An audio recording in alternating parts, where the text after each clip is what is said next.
first time I met you? It's been a while. A few years ago. Yeah. You kind of post-coding.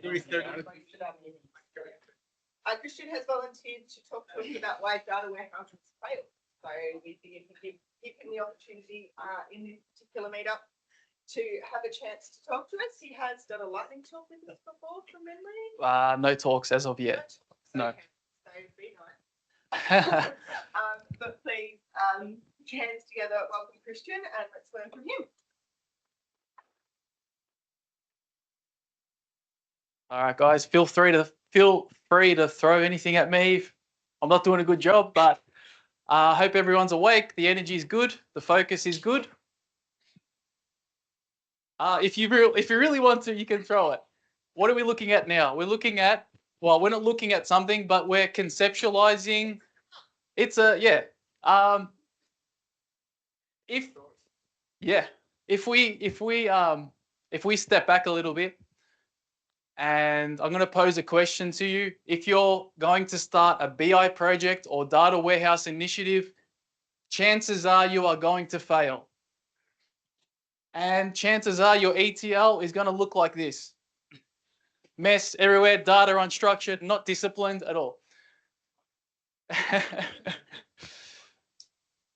Welcome, guys, to my presentation, Why Data Warehouses Fail. My name is Kristian Lofts. If you would like to connect with me, collaborate with me in any shape or form, I've had my YouTube, my blog, my LinkedIn. I'll give you a bit of time if you want to take a picture of my QR code. I have all my links there. All right, into the next slide. Sorry for that, guys. Too quick.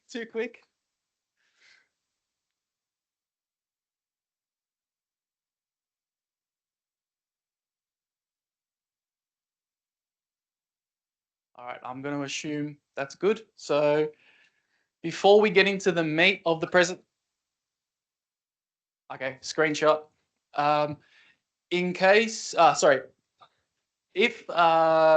Before we get into the meat of the presentation, I want to present to you the findings from a case study published in the Data Warehouse Journal of 1999.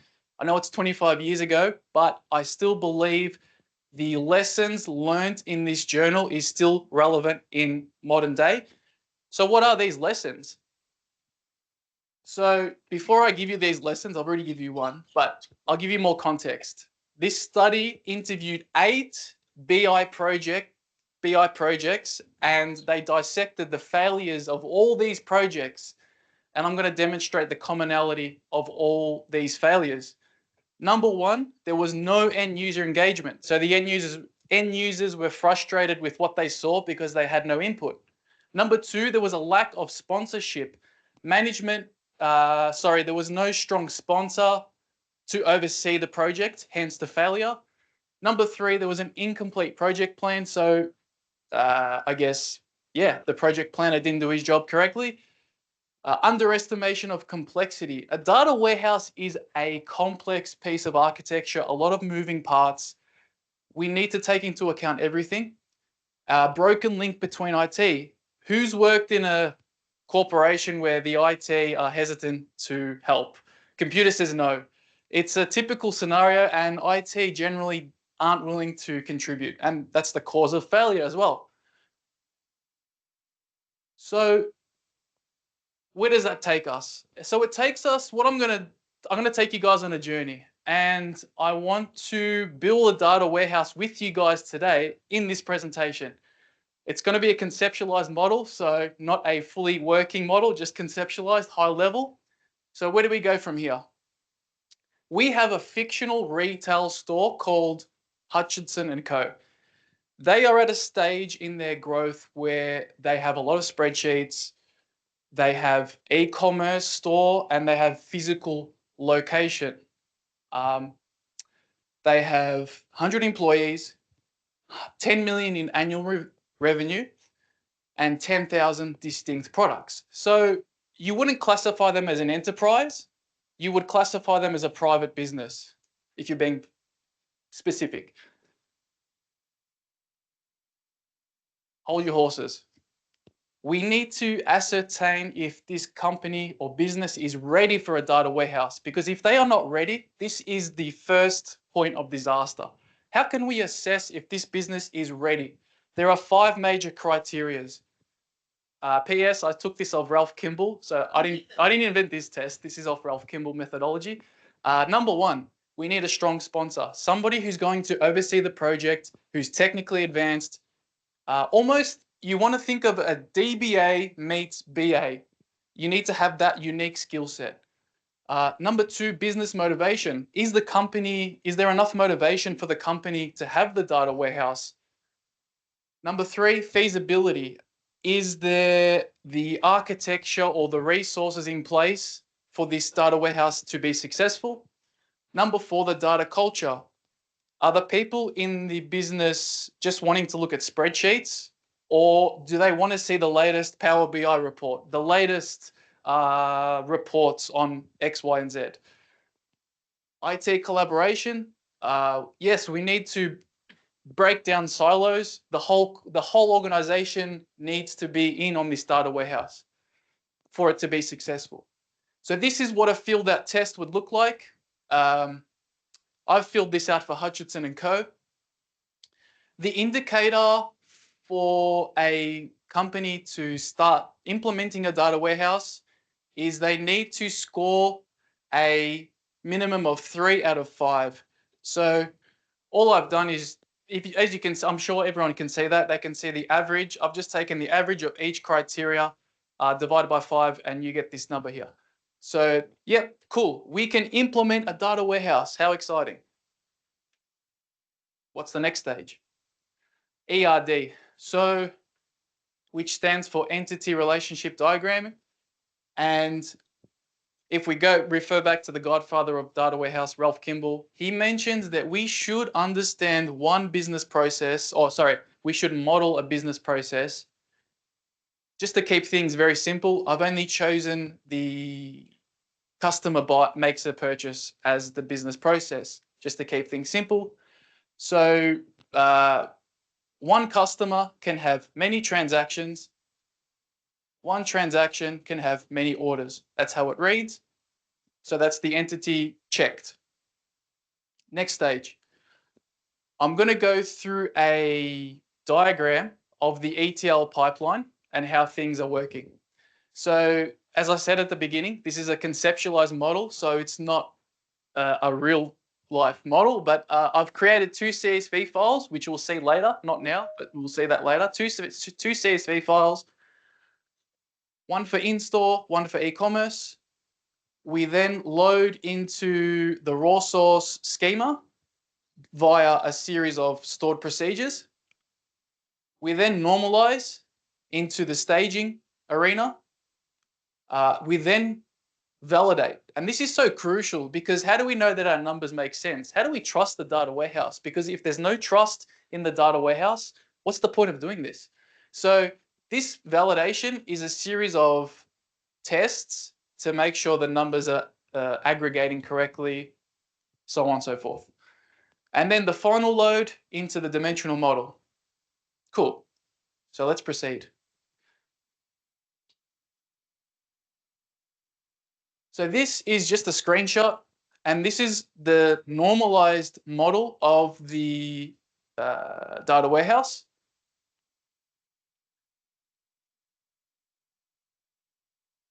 Now, you probably guys can't see that, but that says surrogate transaction ID. So this is a very granular detail. It's the devil's in the detail, I guess, but I'll pronounce it anyway. So a surrogate key is an explicit identifier of the database. It's a primary key, and it's incrementing by 1 at a time. So each insertion will increment the value by 1.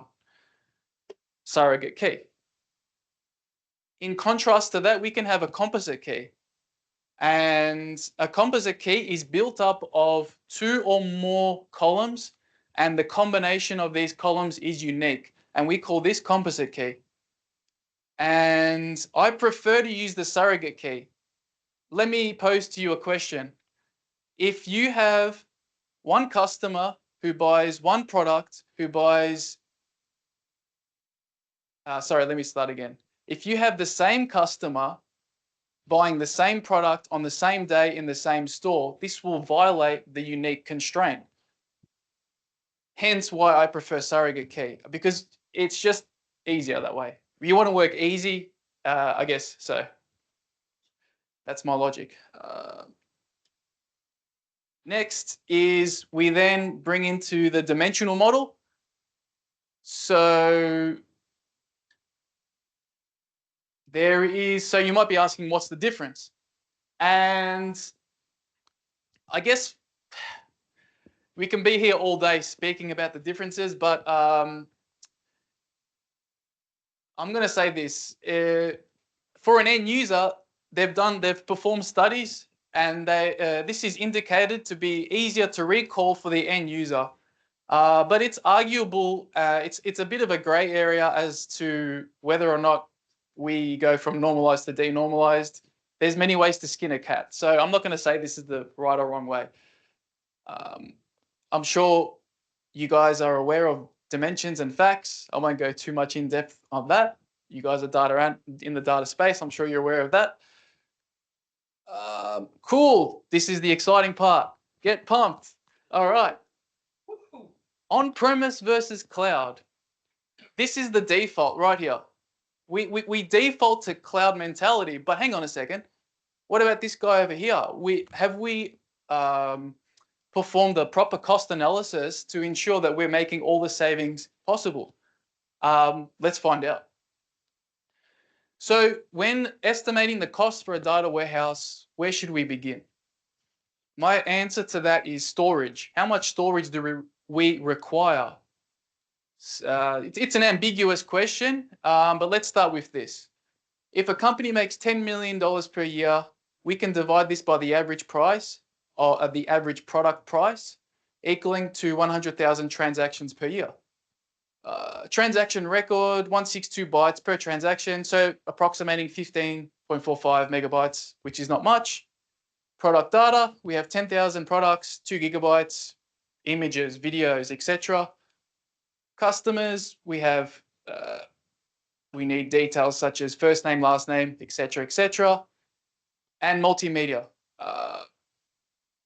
promotional videos, you get the drift. We can approximate this as 10 gigabytes, but they need a backup. So we need to buffer 20 gigabytes. So we can assume this company needs 20 gigabytes of storage. So let's see what the hardware is looking like. So maybe this is a bit hard for people at the back, but we have a 4-core, 32 gigabyte RAM server. We have enough space for, obviously 20 gigabytes is not a lot of storage, so we can cover this quite easily. We also need to take into account the networking, switch, cables, etc. And this is where it gets interesting, because most people default to SQL Server, but I didn't know this, but PostgreSQL is free, Enterprise Edition, instead of paying $16,000 for SQL Server. We can also utilize Linux, which will bring down costs even more instead of using Windows Server. So these are just a few things that companies overlook immediately, but these are cost savings, significant cost savings that we can make straight away. So the price estimation I've put in a buffer. I've put in I think it's a 20% buffer. It might be a 50%. No. Is it a 20? Sorry, 50% buffer. I've put in a 50% buffer coming to 3,225 USD. So, apologize if you can't see it at the back. This hardware cost is coming to 3,225, but what's it looking like over 20 years? Because if you're implementing a data warehouse, you need to think long term. This is not a six-week project. This is something that's going to uplift the company. So we're looking at 25,725 for 20 years. Cool. What is the cloud looking like? So we're going to go through the 3 major players. Amazon. We have general purpose. Amazon has the general purpose and SQL optimized machines. Google Cloud, same story. Azure, same story. So these are all the I guess you'd say major cloud providers. There are smaller cloud providers. Cool. So we got the costs. Let's weigh it up. This is what you're looking at now is, sorry, I'll give you context. We chose Google Cloud.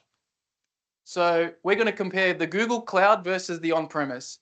We can see here at year 4, there is a break-even point where the on-premise is actually cheaper than the Google. Mind you, this is a general purpose machine, so you would need to install whatever softwares on your machine. And we're not taking into account IT staff costing and setup costs. So again, conceptualized model. Don't shoot the messenger. What does this look like after 20 years? We can see the gap further over 20 years. Cool. So we got that. But what's the cost of not implementing a data warehouse for a company? So these are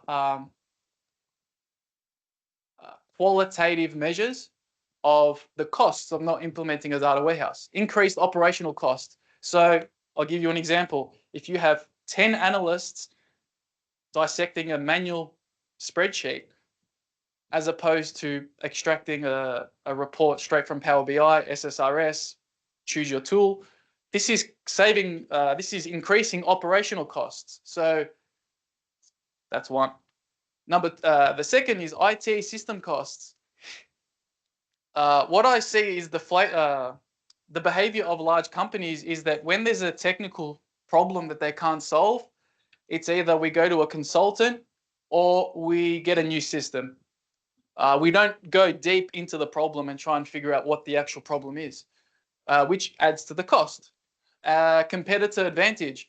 So this is maybe a bit difficult to quantify, but yeah, if you don't have a data warehouse, your competitors will eventually beat you, for lack of a better word. So decreased revenue. So let's say if you don't implement a data warehouse, the costing is 1%. What's 1% of 10 million? 100,000. So you're losing 100,000 per year. That's an assumption, but it could be valid. Cool. So for people that like numbers, this is a more quantifiable measure. This is what I just went through now. I won't go through this at all, but the estimated costs are 204,000. Cool. So let's go through a high-level view of the evolution of data warehouses, timeline of technological advances. Beginning at punch cards. 1950, great system. It was a bit slow processing, though. If you want to get a report back, it takes a while to get it back, but it's very efficient for the time, in the context of the time period. It was very efficient. As we move into 1966, the invention of the DBMS, the storage on disk, pivotal in today's technology. Moving forward, we have Edgar F. Codd. I think it's Edgar F. Codd who developed the relational database algebraic model, which is popular in SQL engines. Yeah, so that was a big breakthrough.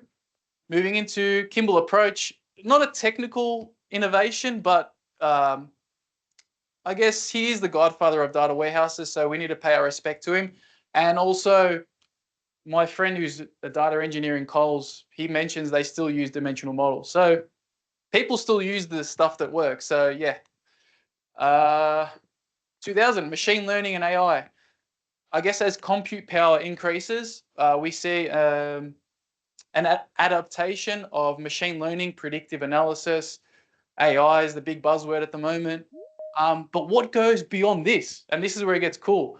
Quantum computing. I think that, you know, this is where, and this is all theoretical. I'm not an expert by no means in this, but this is really cool, this stuff.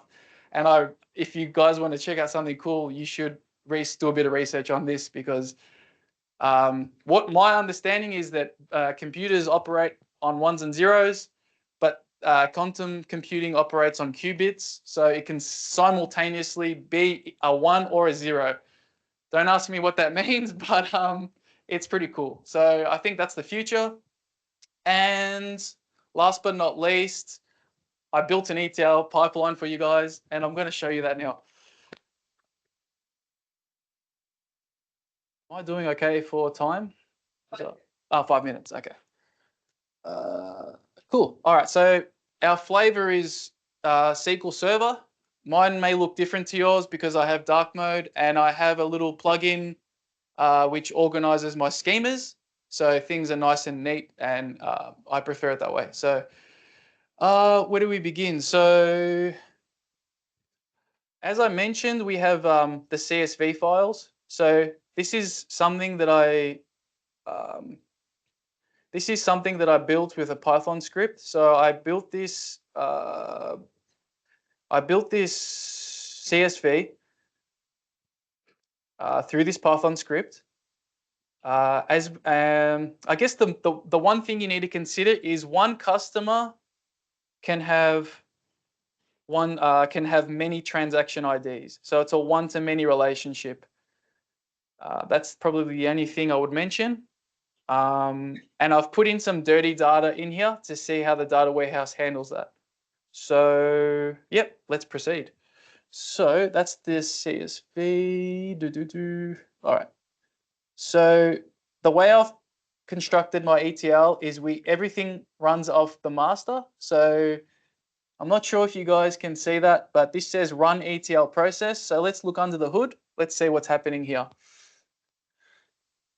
So this master stored procedure will run these stored procedures in order. So number one, we want to start clean. We want to clean all the data that's there. Again, this is not a real life use case, conceptual, but we're deleting all the data. Then we're loading, then we're normalizing, we're validating, and then the final load. So let's see what that looks like. So I'm going to run that, execute stored procedure. Okay.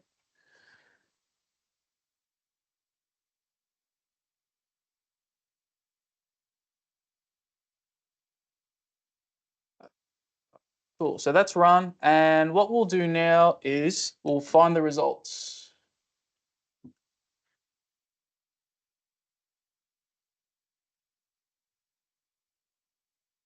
Cool, so there's right at the end, I didn't show you guys, but this stored procedure will send the results to my email. So this pipeline has run.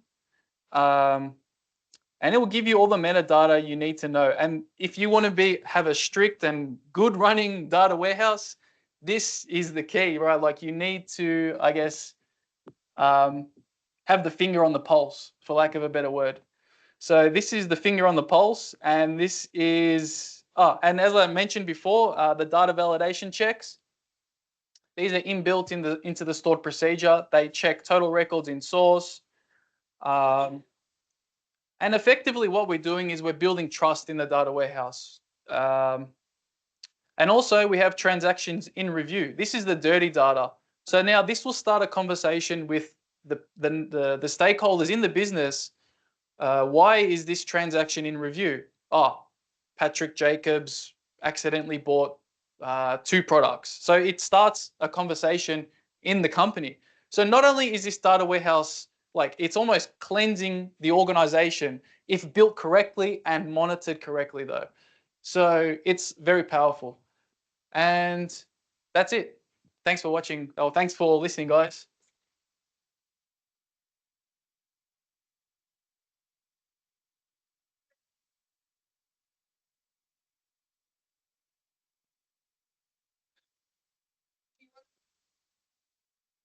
Oh, yeah, sure. Yep, sure.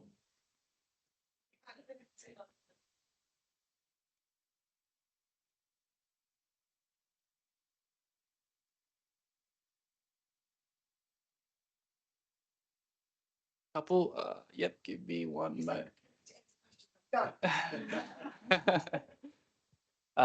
Give me 1 second, coming. No, there we go. I like your slides, by the way. Ah. Very novel, very different. I think we started over there. Yeah, just a comment. I thought it was really interesting you're doing cost comparison because there's actually a significant trend in Europe at the moment where a lot of businesses are moving away from the cloud simply due to the operation costs. And that's the current trend at the moment. Yeah. It's very relevant. Yes. The readiness score. Yeah. How subjective is the answers, and do you validate that against the client? So, like, that's a lot of those things. Like, for instance, culture, data culture. Are they ready? Are the people ready to change? It is. And how do you weight some of them? Because you might say, well, it's all good, but if you don't have a sponsor, you've got nothing. So you can score high on all of them, but sponsor falls flat. So how did you do the weighting? Because you've just done a pure average. Would you not maybe weight certain things, like having a sponsor probably more critical than sort of, data culture, for example? Absolutely, yeah. It's completely subjective, and yeah, how do you judge those things when it can't be quantifiable? Yeah, I guess it's a difficult thing to do, but yeah, completely subjective. That was actually, to be honest with you guys, that was just a pull out from ChatGPT that answered all my questions. But I mean, I still have understanding of what's going on, so I'm not blindly using ChatGPT. So, but yeah, I think I'm answering your question. It's completely subjective. Like, I hope I'm answering your question.